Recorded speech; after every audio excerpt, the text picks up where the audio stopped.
महाविकास आघाड़ी सरकार के कार्यकाल में की गई प्रभाग रचना बर्खास्त की जाए।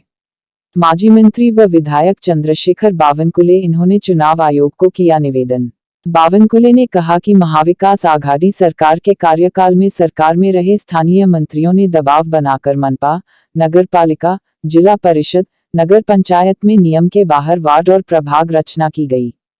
खुद के उम्मीदवार चुनाव में जीत कर लाने के लिए यह रचना किए जाने का खुलासा चंद्रशेखर बावनकुले ने किया।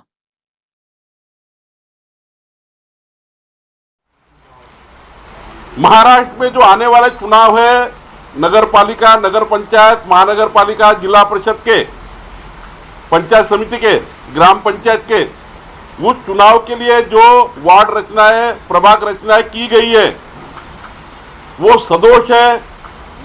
वहां पर महाविकास आघाड़ी सरकार के अनेक नेताओं ने प्रेशर डाल के उनके चुनाव कैसा जीते, उनके कैंडिडेट कैसे जीतेंगे, ये हिसाब से रचना की थी।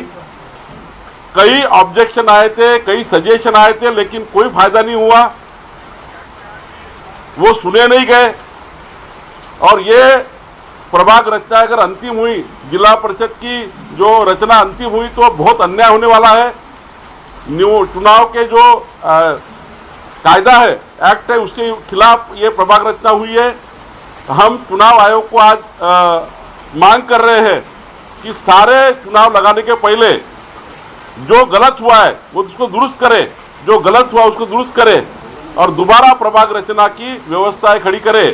एक बार पूरा रीचेक करे कि क्या सही है, क्या झूठ है, उसके बाद ही चुनाव के सामने जाए। ऐसी हमने आज चुनाव आयोग को विनती की है।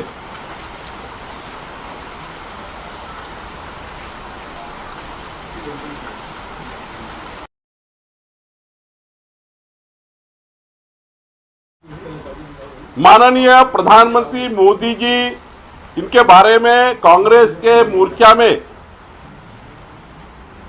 कांग्रेस के शेख हुसैन इन्होंने निंदाजनक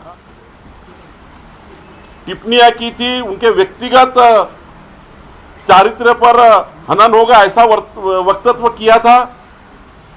हमने गिट्टी कदान पुलिस स्टेशन और पुलिस कमिश्नर को इसका सबने जाके निवेदन दिया। हमारे प्रवीण दटके जी के, अध्यक्ष जी के नेतृत्व में हम सब गए थे, हम सारे विधायक थे। पुलिस ने उनके ऊपर कार्रवाई तो की, लेकिन इतनी छोटी कार्रवाई की कि वो 1 मिनट में बाहर आ सके। हमने उसके खिलाफ पुलिस कमिश्नर को निवेदन दिया था कि शेख हुसैन पर की हुई कार्रवाई आपत्तिजनक है, गलत है। उनके ऊपर जो कलम लगाना चाहिए वो हमने अच्छे एडवोकेट से सलाह लेकर सारे कलम का कौन से वक्तव्य पे कैसी कलम लगती है, स्टेज पे बैठने वाले सारे ताली बजा रहे थे, उनके ऊपर क्या कलम लगती है, ये सारा हमने लीगली ओपिनियन लेके उनको बताया था। लेकिन आज तक पुलिस कमिश्नर और पुलिस विभाग से तरफ से कोई कार्रवाई नहीं हुई है।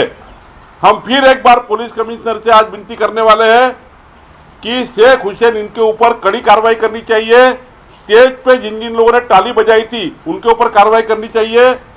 एक तरफ पिछली सरकार के समय महाविकास आघाड़ी सरकार के मुख्यमंत्री उद्धव ठाकरे जी, जो भी माजी मुख्यमंत्री, उनके ऊपर अगर कुछ आक्षेप आ रहे, किसी ने नागपुर में पोस्ट डाली तो उनको जेल में रखा गया 3-3 महीने, 2-2 महीने, 1-1 महीना। माननीय शरद पवार साहब के ऊपर अगर कुछ बोला गया तो उनको जेल में रहना पड़ा। किसी ने किसी का व्यक्तिगत हनन करने का अधिकार नहीं है। लेकिन जिस प्रकार से एक तरफ ऐसी कार्रवाई होती है जेल में जाने की, दूसरी तरफ खुलेआम हजारों लोगों के सामने शेख हुसैन मोदी जी के बारे में, हमारे पंतप्रधान के बारे में गलत बोलते हैं, उसके ऊपर कार्रवाई होती नहीं है, ये गलत है। हम फिर कमिश्नर से मिलेंगे और उनको कहेंगे कि शेख हुसैन पे लीगली कार्रवाई करनी चाहिए। हम लीगल के ऊपर नहीं मांगेंगे, जो नियम में बैठा उनके वही मांगेंगे, और उनको समर्थन जो करने वाले, ताली बजाने वाले, उनके ऊपर भी कार्रवाई होनी चाहिए।